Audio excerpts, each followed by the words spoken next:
Earlier, I made a video touching on Errol Spence versus Terrence Crawford. How Tim Smith, the vice president of PBC, has came out and started talking about Crawford is not a really big star.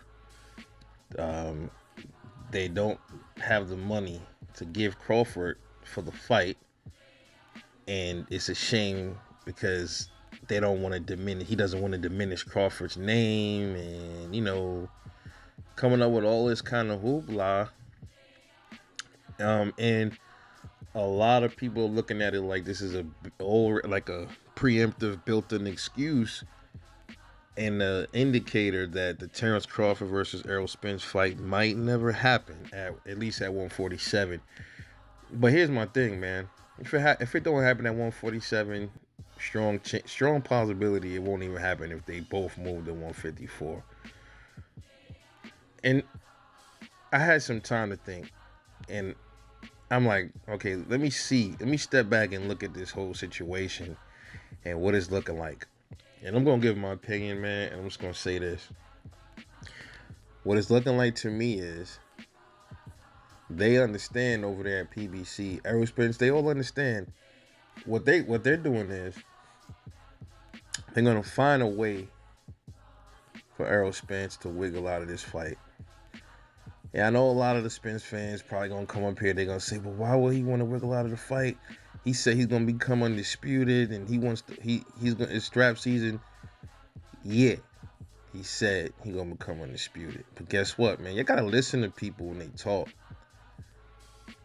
He never said it's definitely gonna be against Terrence Crawford, though. What I think is gonna happen is, I can't really blame Crawford on this. But if I was Crawford, I wouldn't have really said this. I would have just did it if I was gonna do it. After Crawford beat Sean Porter, he got in the ring. The announcer came over and asked him some questions about, who he wants to fight and who's next and everything. And Terrence Crawford pretty much called out Errol, said Errol get his tail out his ass, and make this fight. What's up? If he don't, then I'm going up to 154. That's what Terrence Crawford said. He's going up to 154 now. By Terrence Crawford saying if he can't get the Errol Spence fight, he's going up to 154. Those PBCs listening to all of this, and they're looking at it like, okay, we have an exit plan for Errol Spence to not fight Bud. What I think is gonna happen is it's gonna be all smoke and mirrors, dudes. I'm telling you. More than likely after the Ugas fight, sometime later on in the year, you might see Terrence Crawford and Errol Spence go into negotiations. You might see that. But what's going to happen is exactly what I stated in the previous video. They're going to try to lowball Terrence. They already said they don't have the money. So they're going to say, hey, look, we'll give you 80, 20. We'll take, Errol gets 80%, you get 20. And we all know Terrence Crawford ain't going to take 80-20. He's not taking it. He would take 60-40 at the point of, Errol's going to probably get that third belt. So 60-40 is reasonable, but they're going to lowball him to 80-20. And I had said in the previous video, I think Terrence Crawford should just take whatever they give him. But now when I think about it, why should he? Does anybody else do that? Does anybody else take whatever they get? If Errol Spence was to fight Canelo Alvarez right now, I'm pretty sure he wouldn't let Canelo Alvarez lowball him. Would he? Would he let Canelo lowball him? Not saying he would. Not saying he would. He wouldn't recognize he's the A side. He's not the A side with Canelo. But I'm pretty sure Errol knows this. And so, but he's still not going to take peanuts, knowing that's a big fight, right? So, watching Terrence Crawford do that, and Tim Smith he already gave the opening for the exit plan, bro. So what I think is going to happen is they're going to go in there and lowball Terrence Crawford. He's not going to take a lowball offer. But Terrence Crawford is going to skate off to 154 pounds. And guess what? He's going to vacate that WBO strap at 147. Errol Spence is gonna probably try to get that strap off of whoever scraps for him. Maybe let me see the WBO. I gotta go look at the rankings. I don't know who would. Let me see. It probably would end up being Virgil Ortiz scrapping it out with somebody, maybe to get that belt, to get a chance, a shot at the belt or a shot at Errol for the belt. It's gonna be two. Probably gonna be Virgil Ortiz versus somebody else, and then Errol's gonna be there waiting to scrap for the WBO. That's what's gonna probably end up happening. Something like that. I'm not sure exactly how it would go. It would play out somewhat like that.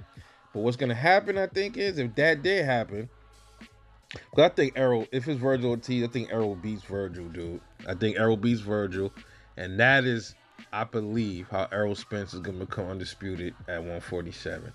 He very well may become undisputed, being given that he beats Yordenis Ugas. He beats Ugas, he is not going to fight Terrence Crawford next. I'm starting to feel it. That's not going to happen. They're going to they're going to wait Terrence out, wait till he moves up to 154. After they lowball him, Terrence going to drop the belt, move up.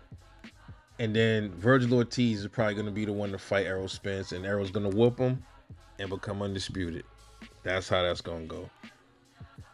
That is sad, but that's the reality, man. They don't want Errol to lose his O. They don't want him to lose the straps. That's their cash cow, guys. It's just like Canelo, just like Floyd's doing with Tank right now. It's the same thing.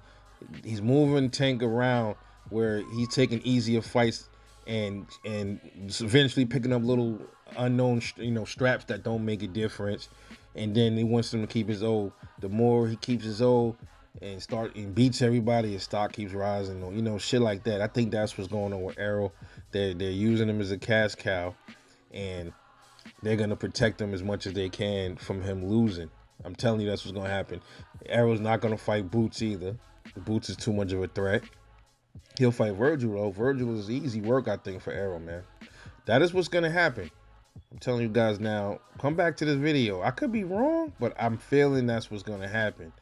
They're gonna lowball him purposely so he can have no choice but to move up to 154, man.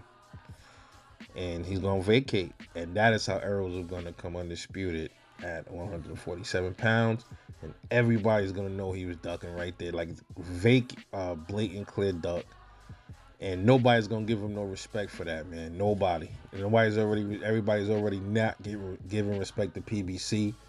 All these dudes coming out trying to protect Errol, man. Nina Zoo guys. Now you got the president, you got the vice president coming out trying to put up a wall. We see everything. We already see what's coming. It's already, I was trying to, over the course of a year and a half, I've been trying to be optimistic about this fight happening. And I just don't see it now, man. They might throw a curveball and give us the fight. I doubt it, man. But I think it's going to play out the way I said it is. And if it's not Virgil Ortiz, it's going to be somebody else, like Stanionis or somebody like that. And Errol's going to knock him out or beat him. Boom. Easy way to get the WBO. All right? And that's what's going to happen. And then if that happens, I'm going to go back to all Errol Spence fans and say, y'all was trying to clown Bomac for saying Bud was taking the easy route with the WBO. Your boy just took the easy route with the WBO. What the fuck y'all got to say about that? That's what's going to happen, man. But anyway, let me know what you think. I might do a live on this tomorrow, so stay tuned. But let me know what you think. Drop a comment, support the channel, like and subscribe. I'll catch you dudes later on the next one. And I'm out.